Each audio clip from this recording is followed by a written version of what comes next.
প্রিয় দর্শক, সকলকে জানাই আন্তরিক শুভেচ্ছা ও অভিনন্দন। আপনাদের সাথে আছি আমি মিনহাজ বাঙ্গালী।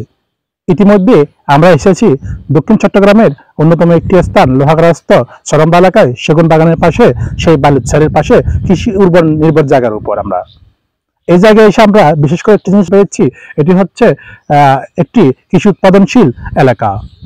এই এলাকায় প্রায় পেছনে আপনারা হয়তো দেখতে পাবেন, এগুলো সবই তামাক চাষে ভরপুর এই এলাকা, যেখানে সরকার তামাক দ্রব্য নিয়ন্ত্রণ আইনের অধীনে তামাক দ্রব্যকে আপনার নিষিদ্ধ করেছে, সেখানে চাষ হচ্ছে এই তামাক দ্রব্য।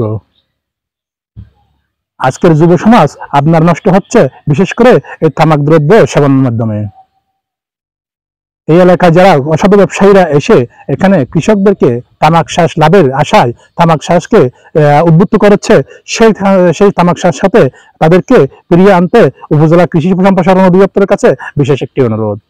নগর বাংলা টিভি অনলাইন চ্যানেল।